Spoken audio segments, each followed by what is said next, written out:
Hi, this video today is going to be about the disability football tournament that I attended.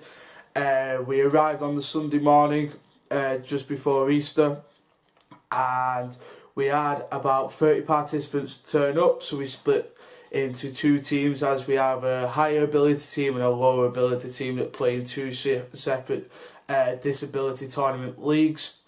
Me and a fellow coach were with the group that is thought to be of a less ability, so we split our team up and we took them over to the football pitches where we would be playing our tournament, and we talked about the style of football we wanted to play during the day, and then we went through a warm-up.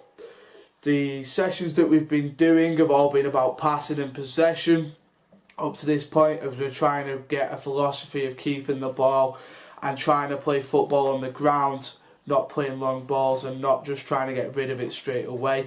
So we reinforced this philosophy before the tournament, and we did a few passing games to get them warmed up before the session. Once this was done, it was 7-a-side, so we told them the first team, and we explained that the teams would be rotated during the day so that everyone would start and everyone would get a game on the field and get as much game time as possible. In the first game, they started off really well. They were very unlucky not to score, and unfortunately they lost 2-0. During the game, the heads started going down a little bit after not scoring and then conceding a first. Once this happened, there was a few arguments within the team, so we tried to take this out straight away. So we talked to the team afterwards about working as a team and playing as a team, and to try and keep their heads up when conceding to try and get back into the game. During the game, they were trying to play long balls, so again we tried to reinforce the philosophy of trying to play the ball, trying to keep the ball down and pass it. We went into the second game.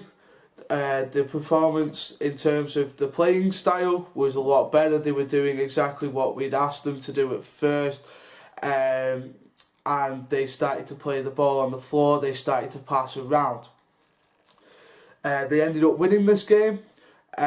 So at the end of the game, we asked them what the difference was between the first game and the second game, and themselves came up with the ideas of passing the ball, keeping hold of the possession, and we let them decide between themselves what the positives and negatives between the first two games were, which was fantastic, as they were coming up with their own ideas, and this was more of a questions-led approach to try and get them to come up with the ideas and not always drip feeding them what they needed to know.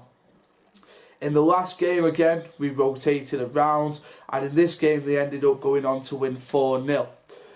Now, the difference between all three games was, I believe, throughout the day, they were starting to buy more into the philosophy of passing it and playing the ball, which is what me and the coach wanted them to. The communication got a lot better. This is what we wanted to talk to throughout the day.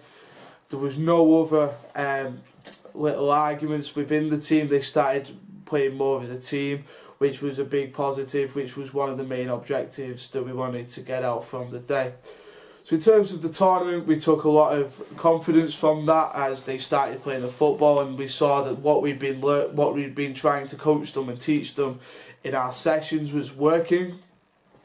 So we're going to continue to try and teach them that philosophy of passing the ball, communicating as a team, and making sure that they work together as a team.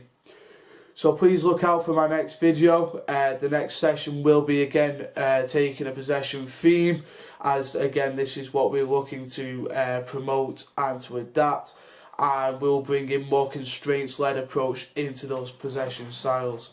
Thank you very much, and look forward to